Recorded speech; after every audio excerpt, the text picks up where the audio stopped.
신명기 28장 7절부터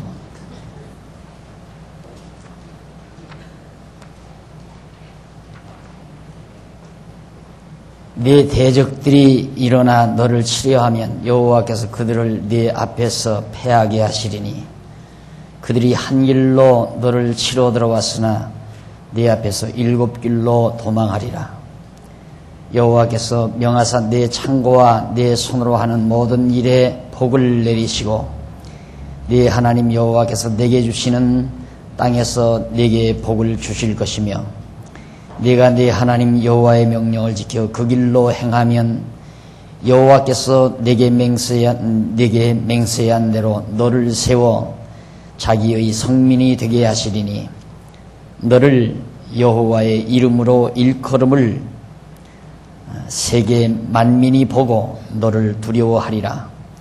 여호와께서 내게 주리라고 네 열조에게 맹세하신 땅에서 내게 복을 주사 내 몸의 소생과 육축의 새끼와 토지의 소산으로 많게 하시며 여호와께서 너를 위하여 하늘의 아름다운 보고를 열으사 네 땅에 때를 따라 비를 내리시고 네 손으로 하는 모든 일에 복을 주시리니 네가 많은 민족에게 구워줄지라도 너는 꾸지 아니할 것이요 여호와께서 너로 머리가 되고 꼬리가 되지 않게 하시며 위에만 있고 아래에 있지 않게 하시리니 오직 너는 내가 오늘날 네게 명하는 네 하나님 여호와의 명령을 듣고 지켜 행하며 내가 오늘날 너희에게 명하는 그 말씀을 떠나 좌로나 우로나 치우치지 아니하고 다른 신을 따라 섬기지 아니하면 이와 같으리라. 지난 시간에 이 부분 마지막 여러분들에게 소개해드리고 그 결론 부분을 남겨놓고 시간이 돼서 마무리 지었습니다. 우리가 앞에 이제 7절로부터 14절까지 보면 어떻게 하면 그 내용이 9절에 한번 나오죠. 네가 네 하나님 여호와의 명령을 지켜 그 길로 행하면 이라는 말, 그리고 또 그 끝부분에 가서 14절 내가 오늘날 너희에게 명하는 그 말씀을 떠나 좌로나 우로나 치우치지 아니하고 다른 신을 따라 섬기지 아니하면 이와 같으리라 하는 내용을 여러분들에게 지난 시간 소개해드린 바가 있습니다. 자, 우리가 이런 내용들이 자칫 잘못하면 백성들의 행위 여하에 따라서 하나님께서 언약하신 복이 임하고 안 임하는 결과가 온다고 하는 말로 이해하기가 쉽다고 하는 것을 여러분들에게 말씀을 드렸고, 그것이 아니라는 것도 여러분에게 소개한 바가 있습니다. 다시 말하면 9절만 보더라도 그 길로 행하면 여호와께서 내게 맹세하신 대로 너를 세워 자기의 성민이 되게 한다. 이미 하나님의 택한 백성, 이미 백성 됐어요. 하나님의 택한 백성이 됐는데 이렇게 행하면 하나님의 택한 백성이 되게 해주겠다. 이 말이 벌써 안 된다는 사실을 쉽게 우리가 파악할 수 있다. 그러므로 여기서 바로 여호와의 명령을 지켜 그 길로 행하면 하나님이 그렇게 해주시는 것이 아니라 바로 그렇게 행할 때에 하나님께서는 여전히 하나님의 택한 백성으로서 사랑하고 권면하고 또 위로하고 함께 하신다는 그런 의미가 담겨져 있는 내용이라는 걸 밝혀드린 바 있습니다. 자, 그래서 이제 그 마지막 부분 1225페이지 1225페이지에 가보시면 위에서부터 10째 줄 바꾼 데가 나오죠. 이상과 같이 여호와께서 그의 명령을 순종하는 자에게 주시는 복은 가나안 땅에 들어갈 수 있게 되는 복이 아니라 일단은 그 열조와의 언약대로 가나안 땅에 들어가 살면서 받을 수 있는 복을 말하는 거죠. 그러니까 지난번 말씀드린 대로 에발산과 그리심산에서 복과 저주가 선포된다고 그랬죠. 그러니까 이 복과 저주는 이스라엘 백성들의 행동 여하에 따라서 복이 임하고 저주가 임하는 것이 아니라 일단은 하나님의 언약에 의해서 가나안 땅 들어가기는 해요.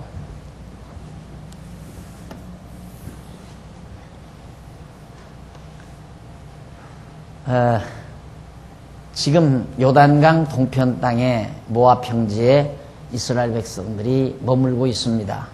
모세가 이제 마지막 죽기 전에 유언 삼아 유언도 하고 또 이제 장차 되질 일을 예언이죠. 유언이라는 게.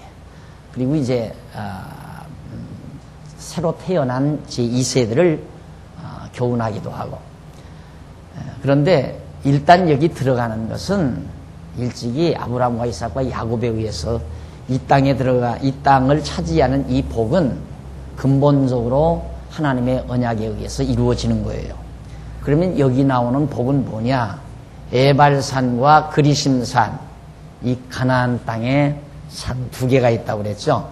그래서 에발산과 그리심산에서 복과 저주가 선포되는데 이 복과 저주는 백성들의 행위 여하에 따라서 이루어지는 게 아니고 하나님께서 복도 주고 저주도 준다는 말이라고 그랬어요. 그러니까 확정적인 말씀이지 가정적인 말씀이 아니다. 인간은 행위 여하에 따라서 복도 될 수 있고 저주도 될 수 있다는 말이 아니고 반드시 이 땅에 들어가서 때로는 복도 받고 때로는 저주도 받는다. 그 복과 저주가 똑같이 다 확정되어 있다 이 말이죠. 그래서 여호와 하나님 말씀을 잘 듣고 좌로나 우로나 치우치지 아니할 그럴 때에는 하나님께서 벌써 그대로 복을 주시려는 것이고 벌써 치우쳐서 우상을 섬기고 또 하나님을 멀리할 때에는 그때는 하나님께서 언약대로 저주를 주시려는 것이다 그 말이에요. 그러니까 좌로나 우로나 치우치지 아니하고 하나님 여호와를 경외하는 것도 하나님의 주권적 섭리에 달려있는 거고 또 이방신을 섬기고 우상을 섬기는 것도 하나님의 주권적 섭리에 달려있다. 우리가 사사시대만 보더라도 하나님께서는 사사들을 통하여 백성들을 잘 깨닫게 해서 편안하게 살게 해주셨고 때로는 하나님께서 사사들을 보내지 않아가지고 백성들이 자기 소견에 옳은 대로 생활해가지고 이방 백성들에게 침략을 당하도록 하시고 사사시대도 200~300년 동안 그렇게 섭리하셨잖아요. 그런 것처럼 이 가나안 땅에 들어와서 이제 계속해서 이 가나안 땅 들어왔으니까 바로 사사기 들어가잖아요. 그러니까 이제 사사기 공부해 보면 복도 임하고 저주도 임하고 하는 내용이 계속해서 나옵니다. 물론 여호수아 당시 때도 임하지만 그러니까 복과 저주는 하나님의 언약 즉 확정적인 언약이지 가정적인 언약이 아니다. 우리는 인간이 잘하게 되면 잘만 하게 되면 저주를 안 받는 게 아니에요. 저주도 받아요. 그리고 복도 받게 돼 있고 그것이 확정적인 것이다. 이 부분을 여러분들이 꼭 명심하라고 그랬어요. 그러나 성경을 부분적으로 보다가 보면 인간이 잘만 하면 저주를 전혀 안 받고 살 수 있겠구나 이런 생각은 아주 위험한 생각입니다. 그것이 인본주의적인 착상이라고 그랬어요. 생각. 인본주의에 기초한 생각이다. 그 생각을 완전히 우리는 저버려야 된다. 그래서 이제 거기 제가 말씀드린 데 기록된 대로 일단은 그 열조와의 언약대로 가나안 땅에 들어가 살면서 받을 수 있는 복이고 그러므로 가나안 땅에 들어가서 살 수 있는 복은 하나님 여호와께서 이스라엘 열조에게 세우신 3대 언약에 의해서 일단 가나안 땅 복은 가나안 땅에 들어가는 복은 받아요. 그리고 이제 하나님 여호와께서 이스라엘 열조에게 세우신 3대 언약에 의한 복은 그 언약의 말씀대로 아무런 조건 없이 이루어지죠. 그런데 밑에서부터 8째 줄 앞부분에 보시면 10째 줄입니다. 10째 줄 앞부분, 그러나 접속사 나오죠? 밑에서부터 10줄 앞부분. 그러나 모세를 통하여 세우신 호렙산 언약에 의한 복은 이 3대 언약하고 좀 이제 차별화시키죠. 그 복은 그 언약의 명령대로 지켜 행하는 순종을 조건으로 해서 이루어 주시는 복이다. 그랬어요. 이렇게 순종해야 준다. 그렇다고 해서 3대 언약에 의한 복과 호렙산 언약에 의한 복이 서로 상충되거나 상반되는 것은 아니다. 왜냐하면 호렙산 언약에 의한 복은 3대 언약에 의한 복을 이루어가는 과정적 방편이란 말이에요. 과정적인 방편. 그러니까 여기 가나안 땅 들어갈 때는 아무런 조건 없이 들어갔잖아요. 그런데 여기 들어가서는 하나님께서 아까 말씀드린 대로 부분적으로 보면 과정적인 부분만을 잘라보면 백성들이 행위여하에 따라서 결국 하나님이 복을 주시는구나. 예를 들면 하나님이 사사를 보내요. 사사를 보내는데 백성들은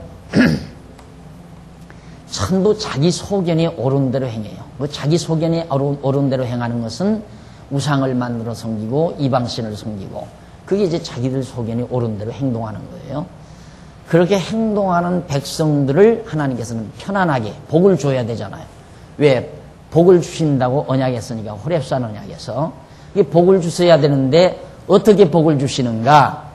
사사를 보내서 자기 소견대로 행하는 백성들로 하여금 하나님의 뜻대로 살 수 있도록 말씀을 주어 깨닫게 해요. 그래서 백성들이 우상을 저버리고 하나님께로 돌아와요. 그리고 하나님을 잘 경외해요. 그래서 복을 주시는 거예요. 그럼 보십시다. 하나님께서 사사를 보내요. 백성들로 하여금 바로 하나님을 경외케 한다. 경외케 해서 복을 주신다 이 말이죠. 그러면 우리가 백성이 하나님을 경외함으로 복을 주신다. 이 말만 딱 따서 정리를 하면 백성이 하나님을 경외하니까 복을 주시는구나. 이렇게 말이 돼요. 그렇죠. 그러나 이건 지금 문장이 다 된 게 아니라 이 말이에요. 문장은 어디서부터 시작이 돼야 되냐면 여기서부터 시작이 돼요. 하나님께서 사사들을 백성들에게 보내요. 하나님의 말씀을 깨닫게 하심으로 백성들이 하나님의 말씀을 깨닫고 하나님을 경외함으로 복을 받게 하셨다. 평안을 주셨다. 평강을 누리게 하셨다. 이렇게 해야 말이 되잖아요. 그러니까 여기서 주어는 누구냐면 하나님이 본주어예요. 하나님이. 그런데 여기를 잘라버리면 백성들이 본주어가 돼요. 그러니까 여기서부터 시작하는 것은 인본주의고 여기서부터 시작하는 것, 여기서가 아니라 하나님으로부터 시작하는 것은 신본주의고 이렇게 다르다 이 말이에요. 그래서 성경을 해석한다고 하는 것은 문맥을 잘라서 해석하는 것처럼 위험한 것이 없다. 그래서 항상 제가 아마 성경 개론책인가 어딘가 보면 있을 거예요. 성경 66권 전체를 놓고 볼 때 본주어는 하나다. 이게 누구냐면 하나님이 본주어고 동사도 본동사는 하나다. 이게 뭐냐면 하신다. 하나님께서 하신다 이 말이에요. 그리고 나머지 모든 내용들은 다 수식문이에요. 그 본주어와 본동사를 수식하는 수식문구들이란 말입니다.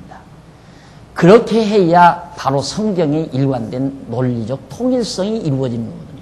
그래서 성경의 통일성이 매우 중요하다는 얘기입니다. 이 성경의 통일성을 찾지 못하면 여기서부터 해석하는 거죠. 봐라. 하나님께서도 백성들이 하나님을 잘 다루나 오르나 치우치지 아니하면 복을 준다고 하지 않았느냐. 봐라. 그러니까 인간 학위에 달려있다 이 말이에요. 이래서 이제 인간 공로주의가 나오고 바로 가정법이 사용이 되고 성경을 해석할 때 바로 그런 식으로 내가 잘하면 복받고 잘못하면 저주받는다. 이제 하나님은 다 빼버리는 거예요. 다. 그리고 그것이 바로 인본주의적인 성경 해석 방법이다. 신본주의에 입각한 성경 해석 방법은 하나님을 본주어로 놓고 하나님께서 백성들에게 평강을 주시려고 하나님이 사사를 보내요. 백성들로 하여금 깨닫게 해가지고 하나님만 경외케 해서 평강을 누리게 하신다. 이렇게 번역이 돼야, 또 이렇게 이해를 해야 총체적인 이해, 올바른 이해가 된다 그 말이에요. 그래서 여기 신명기 27장 마지막 부분에 나오는 이 대목, 아주 잘 걷어치어 넘어질 수 있는 대목입니다. 꼭 명심하라는 내용을 제가 몇 번 강조한 바가 있습니다. 자, 그래서 밑에서부터 1225페이지 밑에서부터 여섯째 줄 제일 뒷부분 따라서 여호와께서 모세를 통하여 세우신 호렙산 언약은 이스라엘 열조에게 세우신 3대 언약을 취소 내지 폐지. 왜 더워요? 소리가 난다고요? 예? 더운 공기 내려오라고 그랬는데 추우니까. 이 밑에 추울걸요? 네? 키지 말라고. 네. 그 다음, 3대 언약을 취소 내지 폐지시키려는 것이 아니라 도리어 이스라엘 열조에게 세우신 3대 언약을 이루어 주시기 위한 것이다. 이는 모세를 통하여 세우신 호렙산 언약, 곧 율법을 메시아로 하여금 이루게 하셔서 폐하시려는 것이다. 라는 얘기예요. 그러니까 하나님께서 이제 그 율법의 말씀, 모세를 통해서 주신 그 율법의 말씀을 듣고 여호와 하나님을 잘 경외하면 평강의 복을 누리지만, 그걸 경외하지 아니하고 좌로나 우로나 치우치게 되면 결국에 하나님께서 너희에게 저주를 준다 하는 얘기예요. 그러니까 일단 하나님이 언약하신 근본 언약은 도표로 말하면 이게 바로 은혜 언약이에요. 은혜 언약. 즉 아브라함과 이삭과 야곱에게 맺으신 은혜 언약. 그런데 호렙산 언약, 시내산 언약이나 호렙산 언약은 이것은 행위 언약이라고 하죠. 행위 언약. 복과 저주입니다. 복과 저주를 놓고, 자, 행하면 복받고 안 행하면 저주받는다. 이 언약이 바로 시내산 율법을 주신 내용 아니에요. 그러니까 아브라함에게 은혜로 언약하시고 이 가나안 땅을 주어서 백성 삼아줍니다. 아무 조건 없이. 그러니까 이 언약을 이루어 가시는 하나의 부분적인 과정적 언약이 바로 모세와 맺으신 시내산 언약이요 행위 언약이다. 그런 얘기예요. 그래서 이 언약은 은혜가 은혜 되게 하기 위한 언약이에요. 하나님의 이 은혜를 깨닫게 하기 위한 언약. 하나님의 은혜를 깨닫게 하는 방법은 복도 주고 저주를 주면서, 곤고한 날도 주고 형통한 날도 주면서 하나님의 은혜를 깨닫게 가는 거란 말입니다. 그러니까 가나안 땅 들어가면 반드시 곤고한 날과 형통한 날, 왜? 복을 주면 형통하고 저주를 주면 곤고해지고 이런 날들을 겸해서 이스라엘 백성들에게 주실 것을 말씀하신 것이다. 자, 그 다음 이제 28장, 아까 28장입니다. 27장이 아니라 28장 15절로부터 19절까지 1226페이지 한번 보십시다. 1226페이지 15절로 19절 보면 불순종하는 자에게 소유에 임할 저주를 예언을 하죠. 네가 만일 네 하나님 여호와의 말씀을 순종하지 아니하여 내가 오늘날 네게 명하는 그 모든 명령과 규례를 지켜 행하지 아니하면 이 모든 저주가 네게 임하고 네게 미칠 것이니 네가 성읍에서도 저주를 받으며 들에서도 저주를 받을 것이요 또 네 광주리와 떡반죽 그릇이 저주를 받을 것이요 18절 네 몸의 소생과 내 토지의 소산과 내 우양의 새끼가 저주를 받을 것이며 네가 들어와도 저주를 받고 나가도 저주를 받을 것이다. 이래도 저래도 저주를 받는다. 왜? 여호와의 말씀을 순종치 아니하니까 저주를 받는다 라는 얘기입니다. 그래서 이 똑같은 얘기예요. 이것도 똑같은 원리에 의해서 여러분들이 이해를 하시면 됩니다. 자, 그러면 그 밑에 20절로 24절에도 불순종하는 자에게 질병에 대한 저주. 여기는 아까 소유, 모든 소유에 임하는 저주. 그 다음 여기는 질병에 임하는 저주. 질병에 대한 저주가 20절로 24절에 나와요. 네가 악을 행하여 그를 잊음으로 내 손으로 하는 모든 일에 여호와께서 저주와 공구와 견책을 내리사 망하여 속히 파멸케 하실 것이며 21절 여호와께서 내 몸에 연병이 들게 하사 네가 들어가 얻을 땅에서 필경 너를 멸하실 것이며 여호와께서 폐병과 열병과 심한 상한과 학질과 한재와 풍재와 썩는 재앙으로 너를 치시리니 이 재앙들이 너를 따라서 너를 진멸케 할 것이라. 23절 네 머리 위에 하늘은 놋이 되고 네 아래의 땅은 철이 될 것이며 여호와께서 비 대신에 티끌과 모래를 네 땅에 내리시리니 그것들이 하늘에서 네 위에 내려서 필경 너를 멸하리라 라는 내용이 나옵니다. 자, 거기 보면 어떤 내용이 나오느냐면 공구라는 말이 나와요. 공구, 잘 알 수 없는 공구라는 말이 나오는데 1227페이지 중간쯤에 보면 메후마라고 하는 히브리어가 나오죠. 그게 바로 공구라는 말인데 메후마라는 말이 이는 혼란 또는 괴로움, 혼란과 괴로움이라는 그런 뜻이에요. 그걸 옛날 옛사람들이 잘 쓰지도 않는 공구라는 말로 그렇게 번역을 한 겁니다. 그러니까 아주 사회가 혼란해지고 그리고 백성들이 고통을 당하는 괴로움이 임한다는 뜻이죠. 자, 그러면 이렇게 소유와 질병이 반드시 임할 것을 예언해 주는 내용. 이것이 불순종하는 자에게, 불순종자에게. 그래서 지난해 제가 말씀드렸지만 여기는 복은 순종자에게, 저주는 불순종자에게.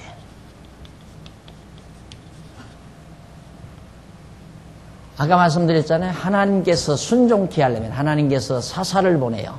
때로는 선지자를 보내요. 백성들로 깨닫게 해서 순종케 하시고 또 불순종하게 하려면 백성들을 불순종 가운데 다 가둬놓아요. 그래서 불순종하게 만드는 거란 말입니다. 그래서 순종하는 것도 하나님의 주권에 달려있고 불순종하는 것도 하나님의 주권에 달려있다.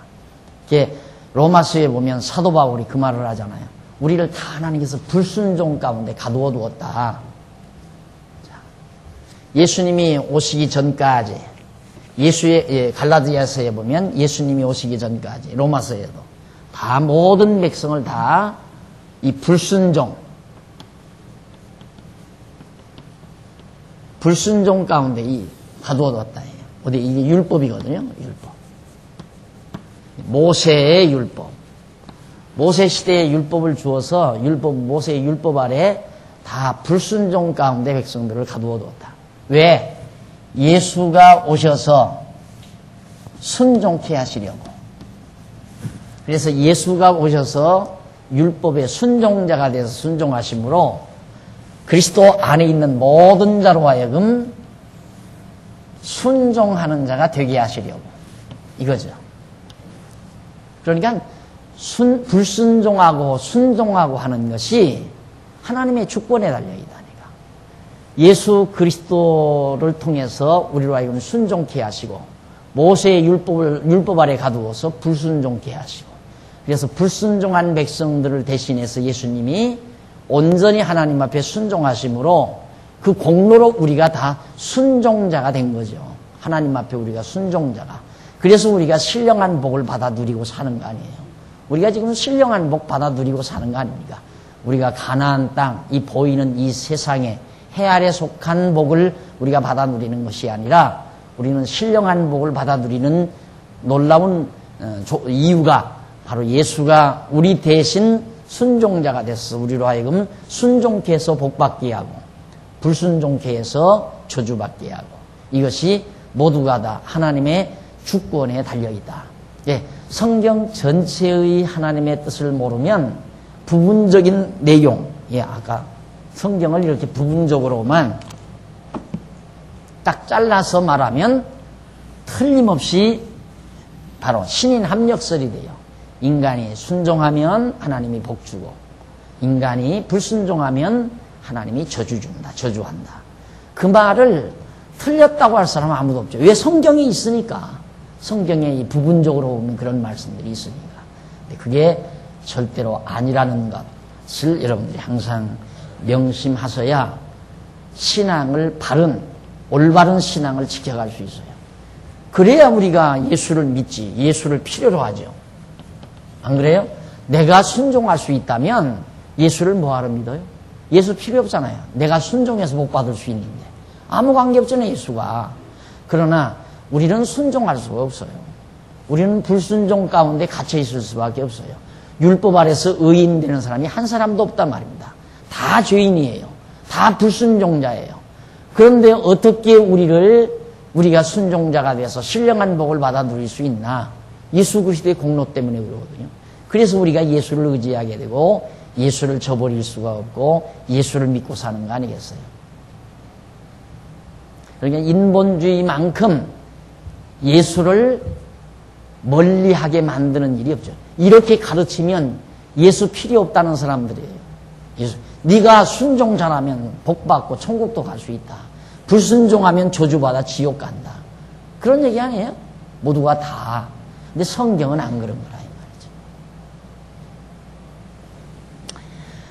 그 다음 이제 28장 25절로 35절에 보면 불순종하는 자에게 전쟁에 의한 재앙을 예언해 줍니다. 25절 여호와께서 너로 네 대적 앞에 패하게 하시리니 네가 한 길로 그들을 치러 나가서 그들 앞에서 7길로 도망할 것이며 반대요 이제 네가 또 세계 만국 축복을 줄 때에는 대적들이 한 길로 들어왔다가 7길로 도망을 가는데 내가 치러 들어갈 때는 한 길로 치러 갔다가 내가 7길로 도망할 것이며 네가 또 세계 만국 중에 흩음을 당하고 여기 나오죠. 네가 만국 중에 그대로 이루어졌잖아요. 지금 이스라엘 백성들이 만국 중에 다 흩어졌어요.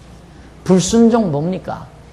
예수를 완전히 십자가에 예수님이 오셔서 참 선지자이신 예수가 오셔서 그렇게 증거해서도 예수를 영접하지 아니하고 거역했어요. 그리고 예수를 십자가에 못 박아 죽였단 말입니다. 불순종한 자들이죠. 그러니까 이스라엘 백성들이 지금 만방에 만국에 다 흩어져 버린 거예요. 이 예언대로 그대로 된 거예요. 그러니까 신명기 예언이라는 것은 굉장한 예언이에요.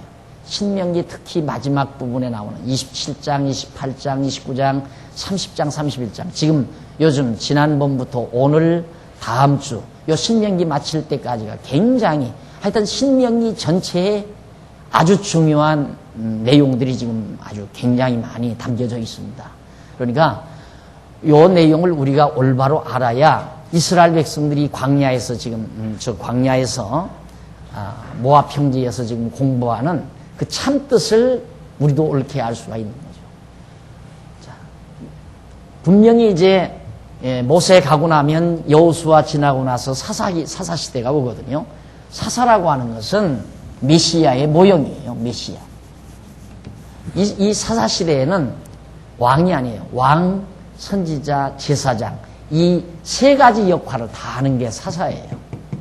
그러니까 이 사사는 제사도 드릴 수 있고 백성들을 통치하는 왕노릇도 하고 하나님의 말씀을 들어서 백성들에게 가르쳐 주기도 하고 이 세 가지 역할을 사사들이 다 한단 말입니다.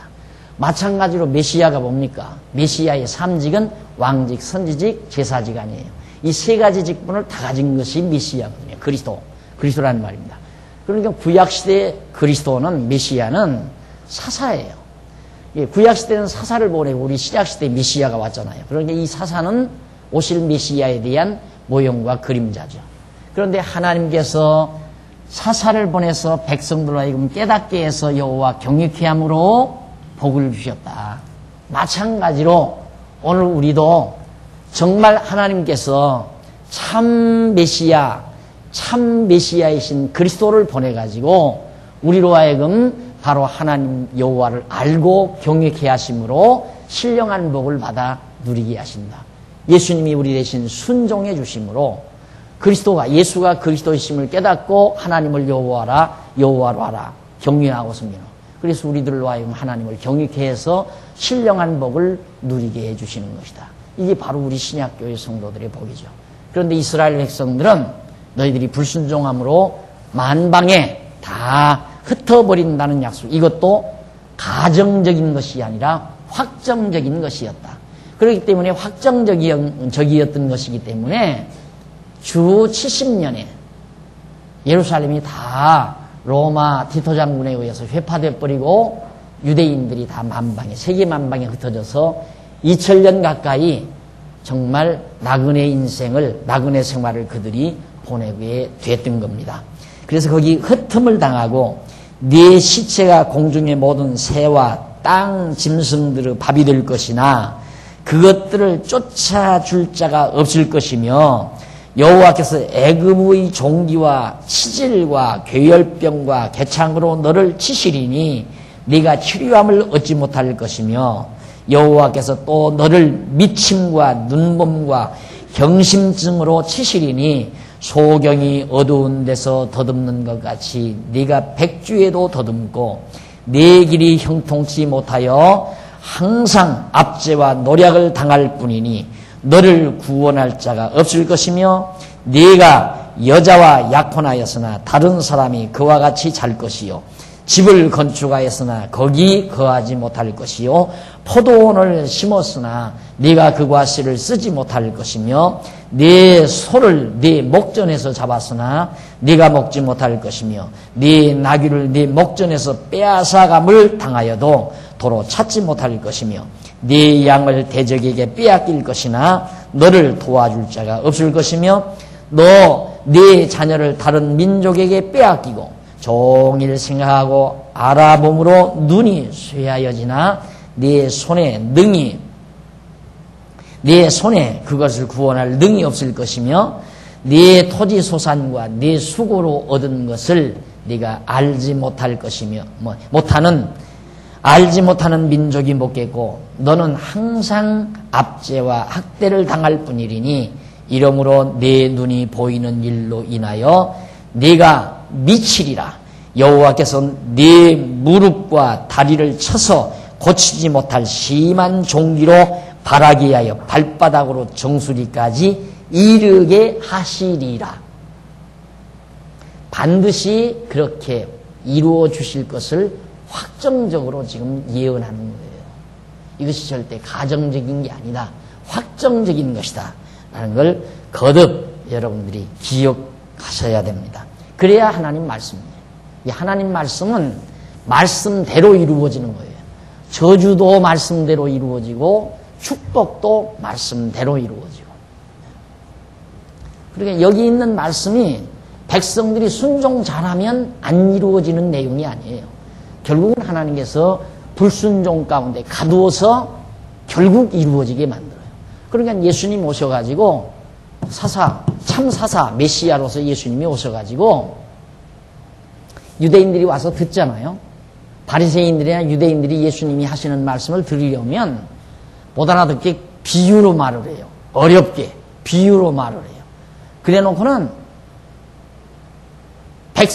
제자들이 그게 무슨 뜻이냐고 제자들도 알아들을 수가 없잖아요. 비유로 말을 하니까. 제자들이 물으면 따로 제자들을 따로 데리고 가서 제자들에게 쉽게 풀어 가르쳐요. 그러니까 제자들이 있다가 예수님이 아까 좀 그렇게 쉽게 말씀하시지 왜 그렇게 어렵게 말씀하셨습니까? 그러니까 듣는 것이 너희에게는 허락되었으나 저들에게는 듣고 깨달으면 안 된다 이 말이에요. 이게 듣고 깨닫고 돌아와 고침을 받을까 봐서 예수님께서 못 깨닫게. 왜? 불순종 가운데 가두려면 못 깨닫게 해야 되잖아요. 그래야 불순종하니까.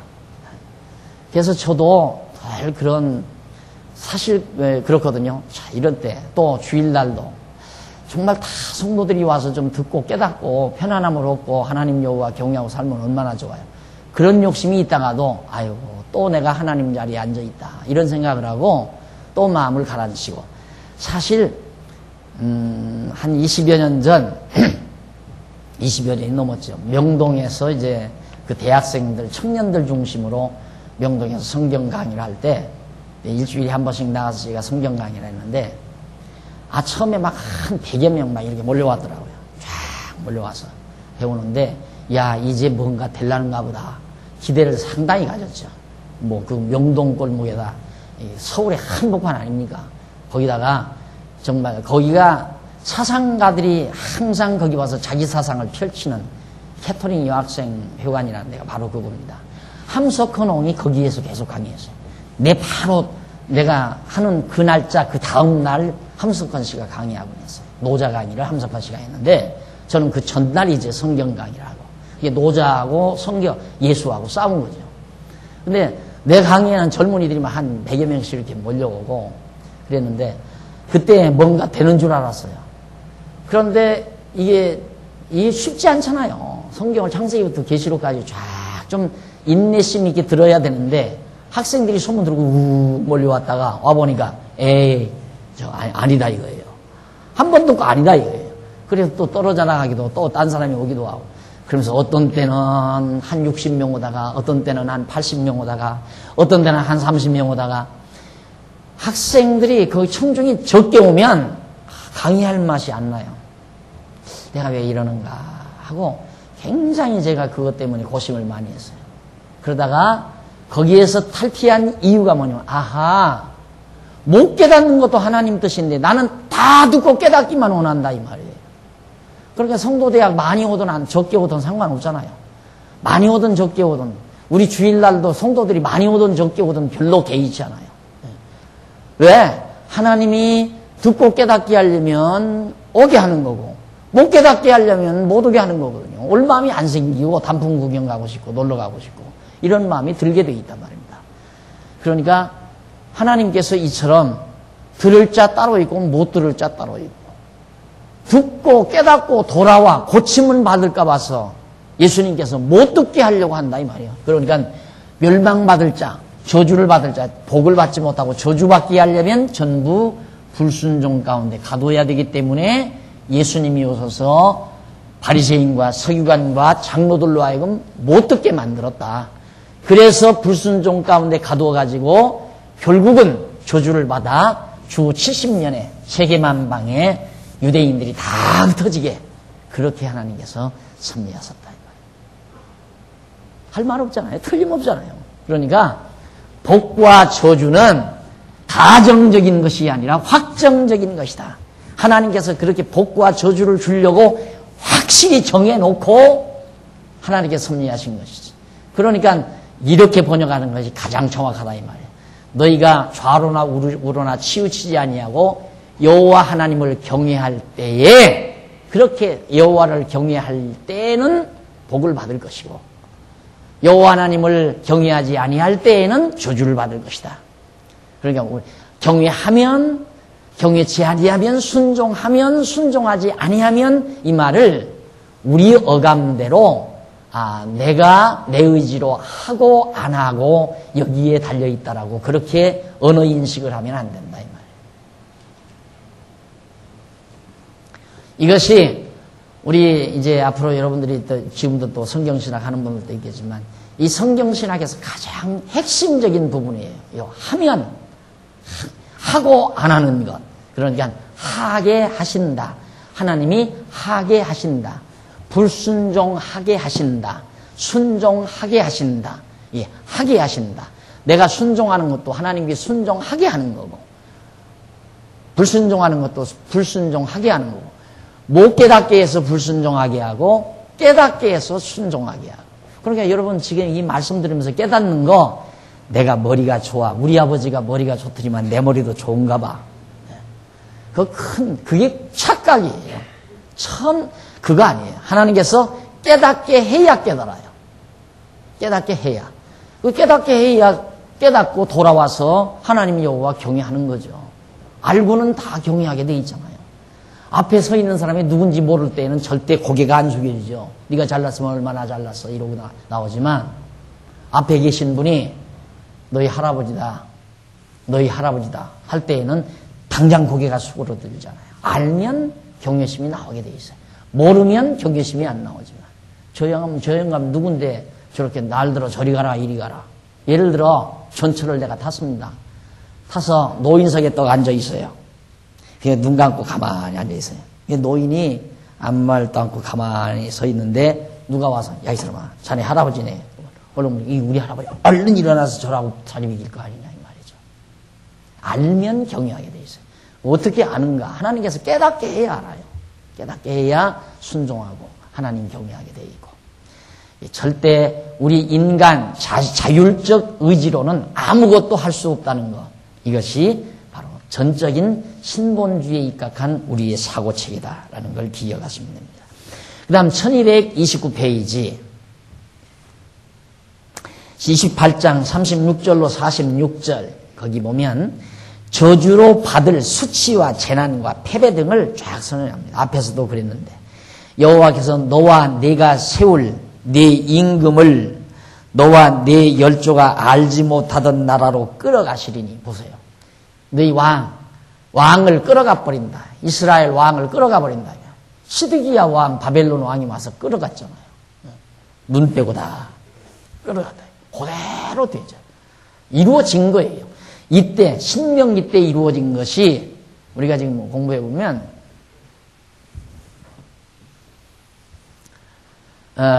이게 다윗, 여기가 아브라함 아니에요? 그 다음 이제 다윗. 아브라함, 다윗, 그 다음 이제 이렇게 갈라지죠. 갈라지고, 여기 이제 포로 기한이에요. 예, 포로 70년. 남쪽 유다 포로 70년. 그런데 지금 현재 이 신명기 이 내용은 어디냐면 아브라함 이후 여기가 지금 다윗이 주전 1000년, 아브라함이 2000년이니까 모세 때니까 이쯤이란 말이에요. 이게 모세 때. 이때 신명기에서 예언한 내용이 여기서 이루어진다니까. 세상에 이런 말씀이 어디 있어요? 이방이 와서 네 왕 임금을 끌어간다. 그런데 정확하게 바벨론 왕 느부갓네살이 와가지고 시드기야 왕, 남쪽 유다 시드기야 왕을 눈을 빼가지고 끌고 가잖아요. 그래서 생명의 말씀이고 살아있는 말씀이고 하나님의 말씀이라는 거죠. 몇 년 전인데 이게 여기가 지금 한 1000년 전이에요. 1000년 전. 약 1000년 전에 예언한 말씀이 1000년 이후에 한 900여 년 이후에 정확하게 이루어진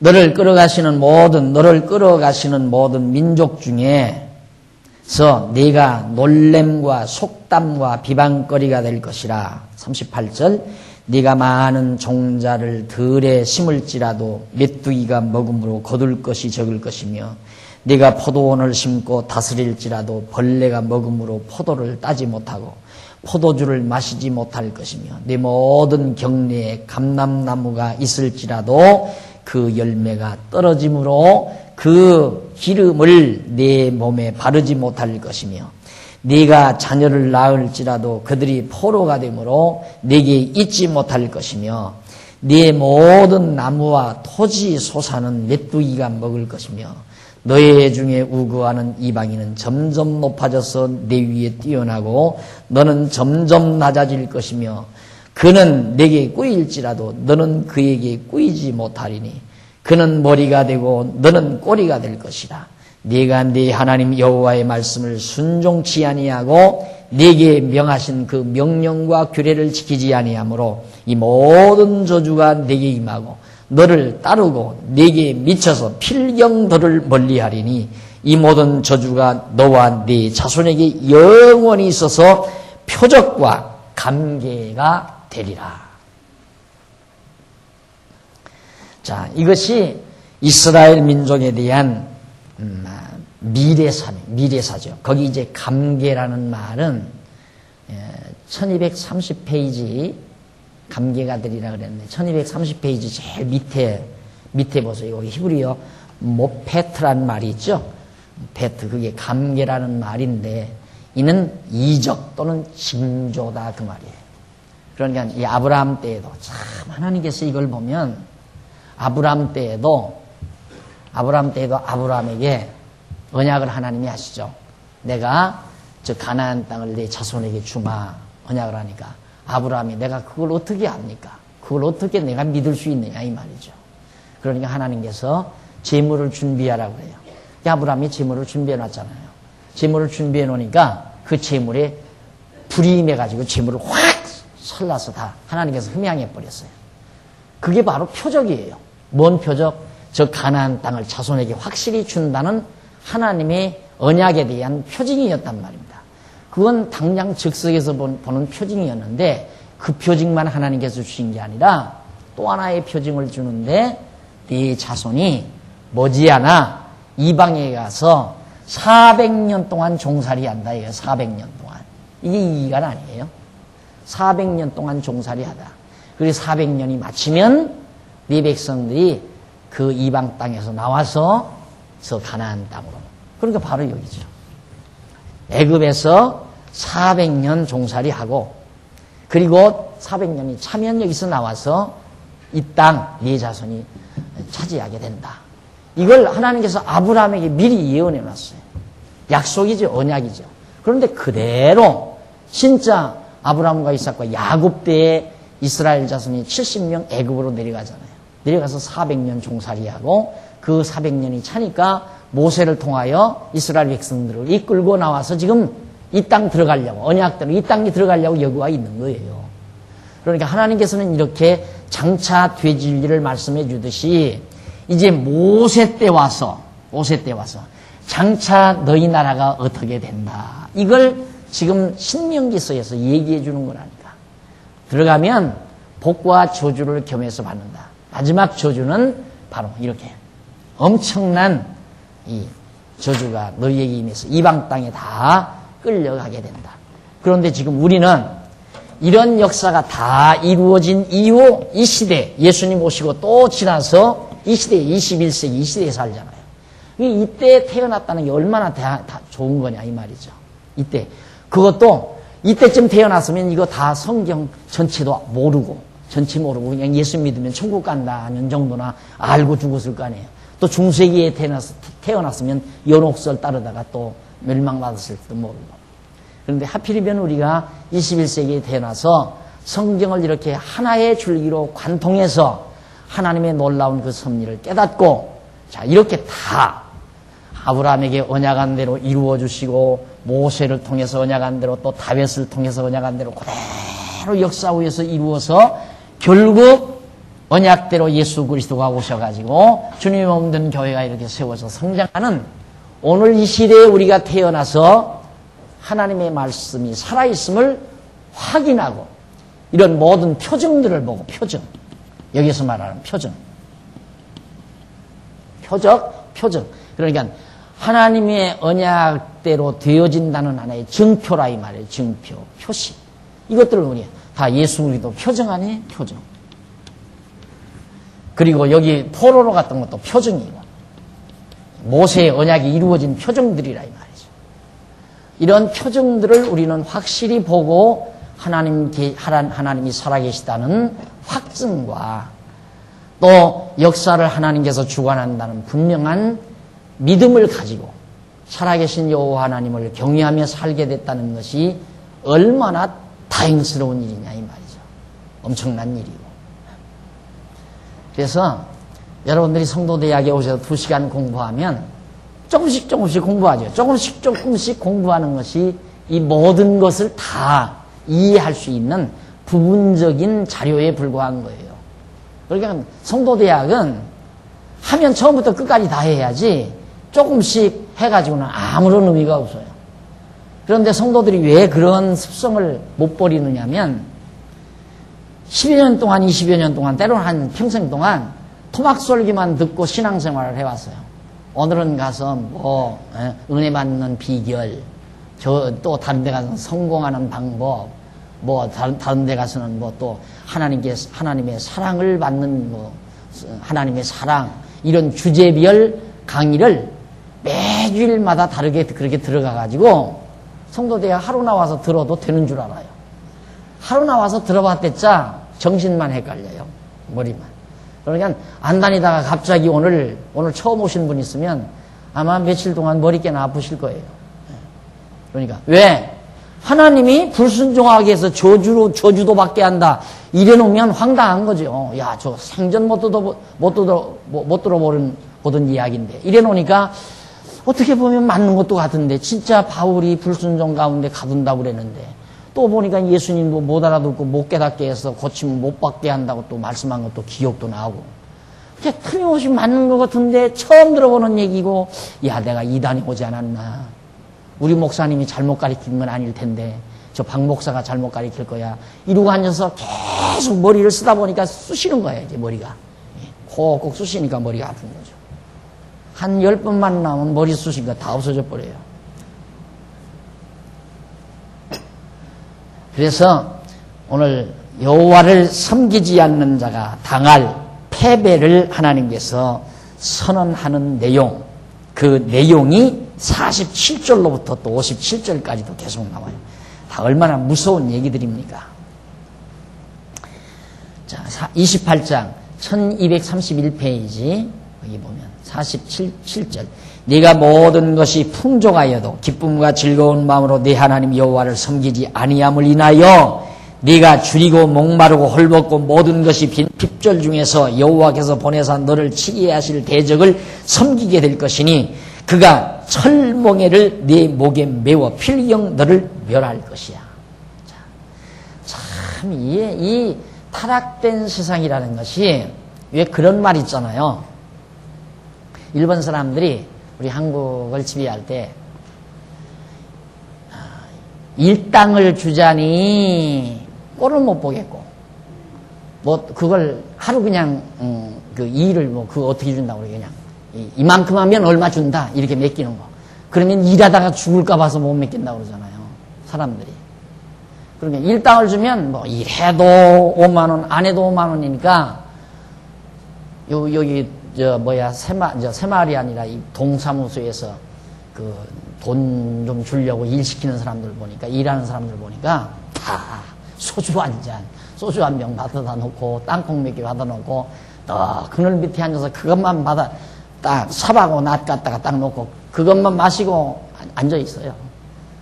그리고는 이제 어쩌다가 가서 일하는데 일 같은 일이 아니야. 삭 가지고 그저 한 손 가지고 뭐 개똥 같은 거 이렇게 해서 날라고 요지다 하고 다녀. 진짜 돈 10,000원 주기도 아깝겠더라고요. 10,000원이 뭐예요? 담배 한 깍 사주기도 아까울 정도로. 하나님께서 인간도 마찬가지예요. 인간도.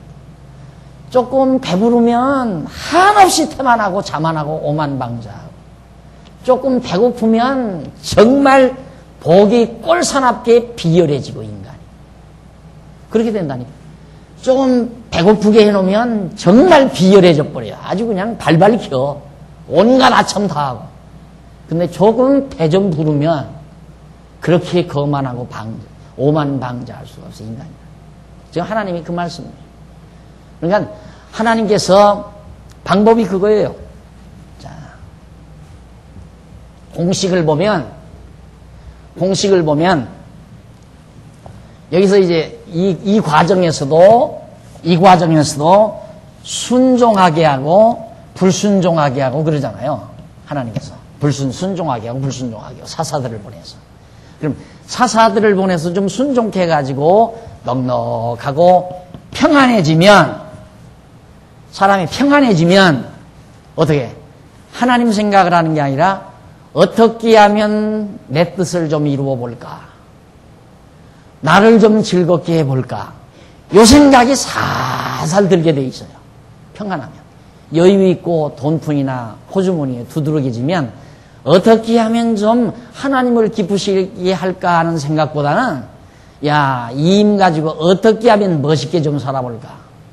그렇게 해서 자꾸 말씀을 멀리하게 되고 하나님 경외하는 걸 멀리하게 되고 자기 욕망대로 자기 생각대로 쾌락을 즐기고 세속적인 삶에 점점 빠져들어가고, 그러니까 불순종하게 만드는 건 그렇게 해서, 그러니까 평안하게 해서 이제 불순종 가운데로 넘어가게 만들어요. 넘어가게 해서 완전히 여기에서 곤곡해 만들어 놓으면 중내산에 빌릴대고 난리친다 이 말이에요.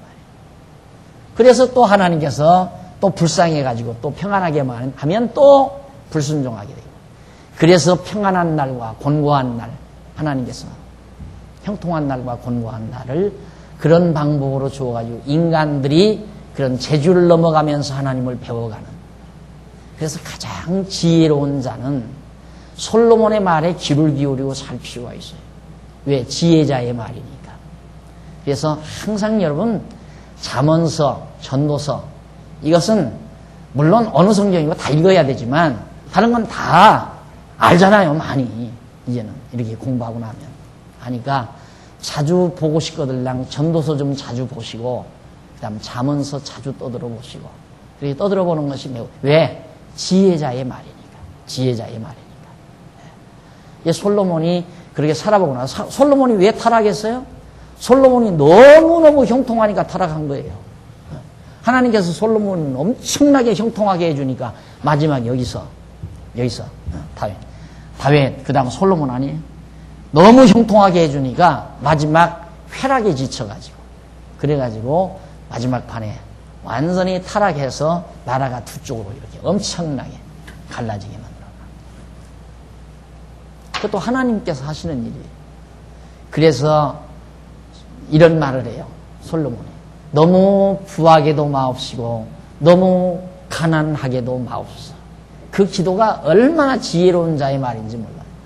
너무 부하면 인간이기 때문에, 너무 부하면, 생각해 보십시오 여러분.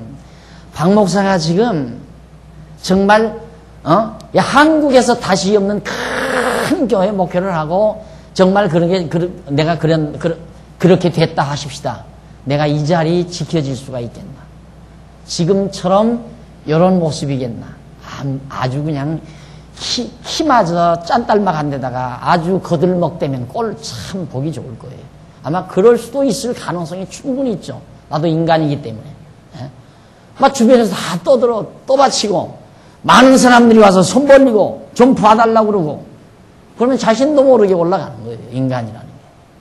그래서 지혜자는 항상 제자리. 그래서 제가 농촌에서 청소년 운동할 때 그때 청년들에게 한 말이 그거예요. 사람이란 남이 치켜 올려준다고 해서 올라가면 안 된다. 또 남이 깎아내린다고 해서 내려갈 필요도 없다.